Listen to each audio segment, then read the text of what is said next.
Hello everyone, welcome back to Fury Time channel. Francis Ngannou makes Anthony Joshua Tyson Fury prediction after losing to both. Despite still being a novice in the sport, Francis Ngannou has been in the ring with two of the best heavyweights in the division. French Cameroonian Ngannou has had just 2 professional boxing matches. His debut came against Tyson Fury in October of 2023, when he put up a much better performance than many thought he would. The former UFC heavyweight champion managed to stay at range and box well across the 10 rounds, and famously put Tyson Fury down with a big shot in the third. Thought he never really got going into his usual rhythm. Fury rallied and did enough to win a split decision on the cards. In March of this year, it was Anthony Joshua's turn to take on the former UFC heavyweight champion, who has registered the hardest puncher ever recorded. The fight lasted just 2 rounds with 2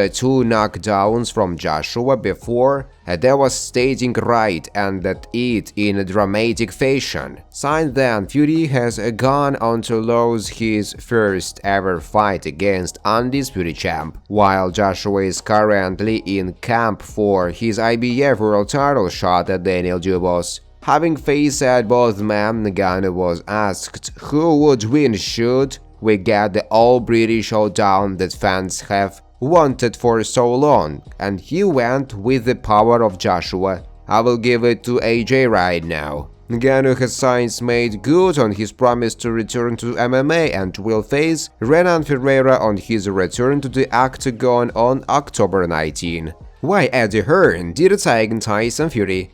Boxing promoter Eddie Hearn has revealed the reason why he didn't sign Tyson. The Gypsy King decided to return to the squared circle. For the first time in 3 years in 2018, he held some talks with Eddie Hearn about potentially partnering up. However, the pair never teamed up, and there was one major reason behind it. The friendly banter, which has sometimes turned into bad blood between Tyson and Eddie Hearn, has been heavily documented over the years, and as many people know, when the Gypsy King decided to return to the squared circle for the first time in 3 years in 2018, he had some talks with Eddie Hearn about potentially partnering up to promote his comeback. As people now know, the deal between Tyson and Eddie Hearn did not materialize, and instead, the Gypsy King ended up signing with Frank Warren's Queensberry Promotions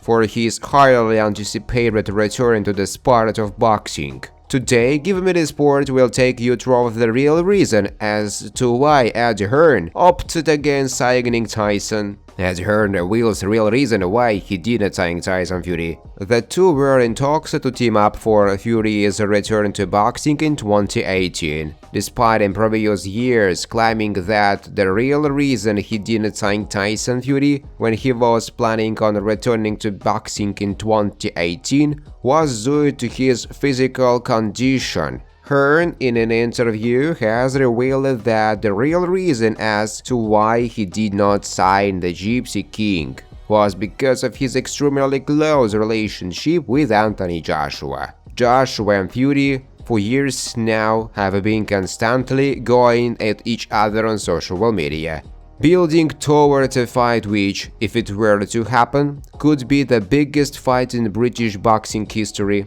Despite talks between both parties constantly stopping and starting, the two heavyweight superstars are still yet to fight, and Joshua's promoter Eddie Hearn admitted that AJ's desire to beat Fury was a big reason as to why he did not sign him when he was looking at an in-ring return. Hearn told, "For me, you get to a point where you want to have a relationship and journeys. You want to make money, but the journey I've been on with AJ will never forget, and I don't want to fall out with him because I signed Tyson Fury." Hearn also admitted that from a promotional standpoint, if he had both Joshua and Fury signed to Matchroom, there could have been issues there as sometimes in press conferences. One slip up or one line which could get taken out of context is enough to upset a boxer, and Hearn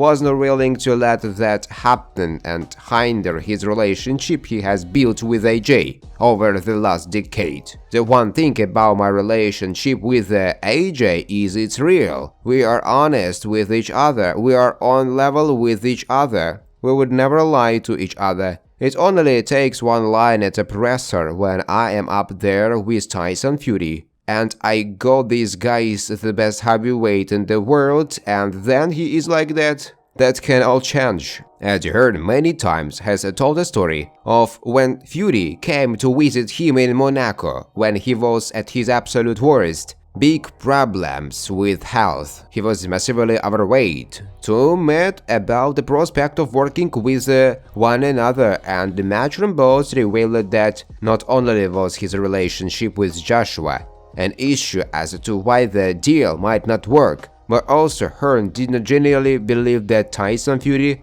was serious about coming back to the ring and could get back to competing at the very top of heavyweight boxing. Following such a long layoff and how many issues he faced away from the sport to do with addictional and mental health problems, he came to see me in Monaco once when he was at his worst. 27 stones weighing. What he came back from was remarkable. I sat with him and didn't believe he would get back to where he did, but also I thought, how can I put my heart and soul into you when I've got this guy and I really want him to beat you, Hearn said.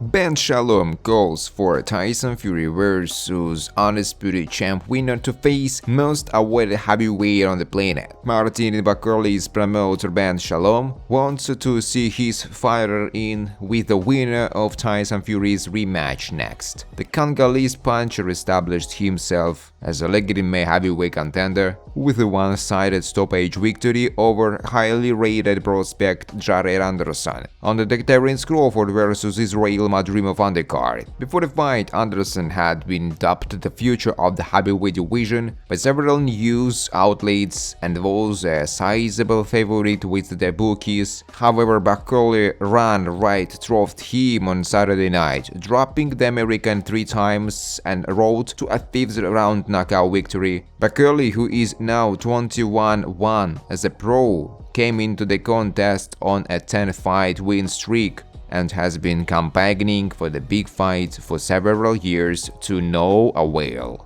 The difficulty of finding an opponent for Bakkerly led to Shalom branding him the most awaited heavyweight on the planet, but the boxer chief is hoping that his win over Anderson will now open doors to some seismic showdowns. We knew it was coming, but obviously you still get the nervous. Anything can happen in the ring, Shalom said. You don't know how he is feeling or how he slept, but he was so relaxed and it was just far too early for Jared Anderson. A test like that. Thanks for watching, guys. If you like this video, please subscribe to my YouTube channel.